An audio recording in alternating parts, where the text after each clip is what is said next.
And she did what you're supposed to do in a tornado. She hunkered down in the tub. You thought that was an urban myth? Well, for her, it wasn't. Unbelievable. The twister carried her nearly the length of a football field, and she's going to join us to tell us all about it. Coming up here on the show, when the tornado hit, a woman grabbed her dog, climbed into her bathtub. The twister then blew her, the dog, and the tub right out of the house, nearly the length of a football field.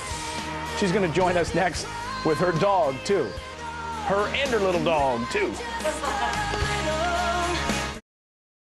Talk about holding on for dear life. A North Carolina woman was home alone with her dog when a tornado struck. She ran for cover with her dog in this bathtub. So I guess you're not really running for cover. They're okay. They're joining us from Raleigh, North Carolina. Cindi Buscick is her name, and her dog Bella is there. So you guys ended up okay. Cindi, good to see you. Tell us what was happening there. So you're at home, and do you start hearing the sirens? We didn't have any sirens. I just happened to look outside because I heard heavy winds, and I actually seen the tornado coming, and I got on my cell phone and called my sister in Pennsylvania and told her I called to tell you goodbye. And she told me I was nuts because they know I'm afraid of storms anyhow. And I just told her, please stay on the phone with me. I'm going into the bathroom. And I told her, I said, the tornado's over top of the house. I could feel it. Could she hear you? So you actually had cell coverage? Yes, she could hear me the whole time. Once I put my second foot into the bathtub is when the house went up and it just threw me on I hit my head and everything.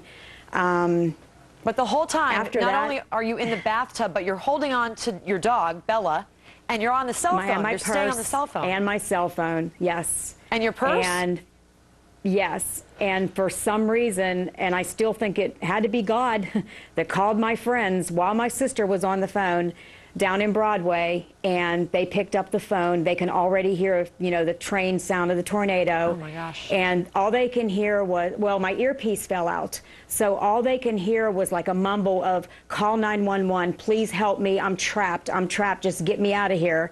And they flew in their truck and came up, and as they were coming around the corner, they're like, oh my God, her house is gone. And it took them a little while I had to keep screaming for them to find me. Matt Cass was the first one there, him and his wife Stephanie. My neighbor Ronnie, who was in the tornado, was the second one there. Friends of ours, Chris Eisenhower, and this one guy. I'm sorry to interrupt, but your whole house was destroyed, is that correct?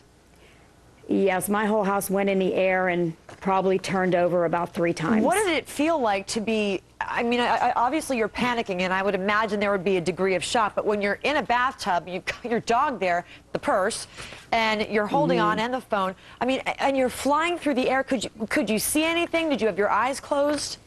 Oh, no, I did not close my eyes because I thought I would never open them. What did you see? I told my husband, the only thing I can explain is I felt like I was on a roller coaster, like a really, really fast one, with nothing holding me in. It was just like a bullet. And how far do you think that you actually flew in that bathtub?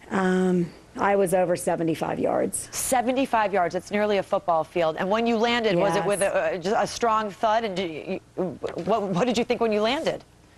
Well, you do get that quiet moment. And then I can just hear the whole house falling down on me.